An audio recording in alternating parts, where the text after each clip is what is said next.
In life, there's some questions that you just can't answer. Like, why is there daylight savings time? And why did we fake the moon landing? Questions that just you don't have an answer for.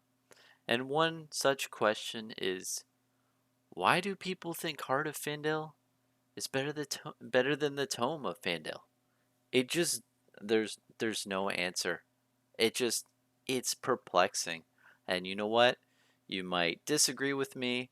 You might, thumbs down and leave. I don't care. But you're going to hear my opinion. And it just it just doesn't make sense. Okay. I'm going to go over these cards, right? So on the right we've got the Heart of Fyendal. You pitch it for 3 resource, which you want to do. You want pitched cards that have 3 resource. But it has the added effect versus any other card in the game for pitching where it gives you 1 health if you're less than your opponent, which in my opinion is average. I mean, you're just getting 1 health back, but you have to already be losing the game. Where on the other hand, we got the Tome of Fyendal, which is completely badass compared to its counterpart. So the only downside to it is when you play it, you also have to spend a resource. So it has 1 resource cost, just 1. So you can pitch any card that you have in your hand for Tome of Fyendal, and its effect is draw 2 cards. 2 cards! That's amazing. And then it says if Tome of Fyendal is played from your arsenal, which you want to do, gain 1 health for each card in your hand. Oh my gosh, it's such a good ability. I will say, so the hurdle that you have to get over with this card is that it is a generic action. So you're using your action point on your turn. However, there are cards that let other cards gain go again.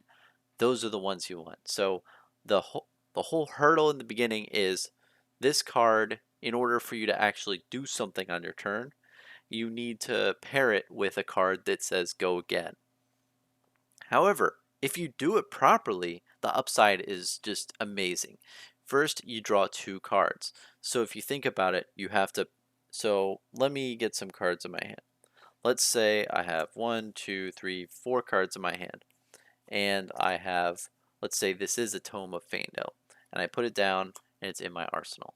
So I'd have to pitch one of my cards for 3 resources, right? So I pitch my card for 3 resources, use the Tome of Fyendal, so I have 3 cards left in my hand. So when I play the Tome of Fyendal, I will draw 2 cards. From this, I will gain 5 health. I have 5 cards in my hand. That's ridiculous. You'd have to use the Heart of Fyendal 5 separate times, and you'll have to be losing the game in each of those scenarios to be actually like getting some return, like to actually be gaining that life. Not only that, but because I played Heart of Fyendal, what is it? I have 5 cards in my hand. This is insane. So I feel like what this is really gonna enable people to do is when someone's attacking them, they'll take a big portion of the damage earlier on in the game because they'll face it. They'll be like, okay, yeah, I'll take that damage. Yeah, put some damage while you can, and then boom, they're gonna use the Tome of Fyendal, and then they're gonna gain 5 health. And not only that, look, they've got 5 cards in their hands, which is huge. And not only do they have 5 cards in their hand, but they have 2 resource remaining from the initial, what is it?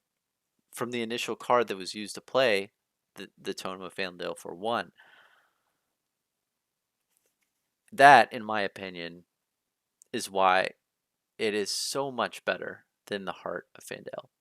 You might be saying too, well, Bronson, the Heart of Fyendal is a very important card to the game, and it was the first Fable card of Welcome to Wrath. Like, obviously, it's gonna be worth more money. Obviously, why not? Sure, but what I have to say to you to that is, dude, the power level is just not. It's not on par. I don't care. I don't care if like let's say they made this moon wish, right? If there was only three moon wishes in existence, and I was the lucky holder of one of my moon wishes, and like moon wish, yeah, it's a decent card, but there's nothing to go to the bank to. It's not like I'm going to play this card and all of a sudden I have this extremely important advantage over my opponent. No, it's just, it's a regular card. It does what it does. So that is kind of my beef with the Heart of Fandel. Another thing I will say. So the Heart of Fandel, the rumored amount that is in existence is 550. Now, the Tome of Fyendal is a majestic rarity of the alpha print. So even though it will have a lot more in circulation, so instead of 550 cards, I'm thinking maybe there are 1100 of this card or maybe 2000. We really don't know the exact print run of Majestics for the alpha print of Welcome to Wrath.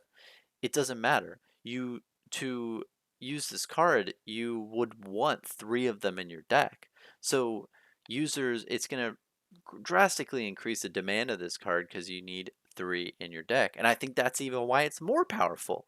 Heart of Fandom, you can only have one in your deck, just one. But the tome, you can have three. And can you imagine chaining like multiple, what is it, tomes in a row? You can just gain so much health so fast, and the only downside is that you need go again cards. If you don't have that, you play it and then you lose your action point. But at the end of the day, it's no big deal. You still drew your cards, you still gain the health. I think it's a great card. Now, disclaimer. I only own one Tome of Fandel. I do not own a Heart of Fandel. And just I I I don't want anyone to watch this video and get the feeling that they need to rush out and buy these because they're underpriced. So Tome of Fandale is like $50 right now, and the Heart of Fandale is 500. And I mean that's another reason why I think it's so great because you can pick them up for so cheap. But I do not think it's a good time to buy them.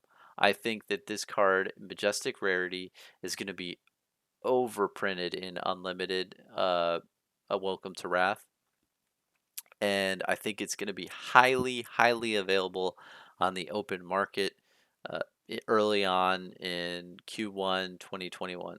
So would I go out and buy these? No, just wait. And I think that card is going to be printed a lot more, and I think there's going to be a lot of cards that have that ability.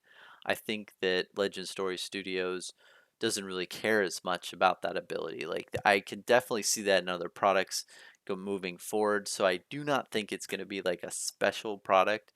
I think it's going to either hold at that 50 or honestly get cheaper, especially if you get the unlimited version of this card. It's probably going to drop down to the $10 to $15 range.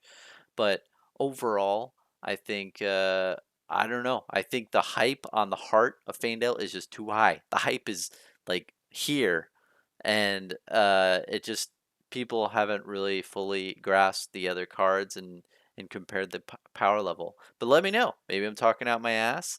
Maybe you have something important to what is it? Reveal to you guys. Let me know what you think, and till next time. Peace.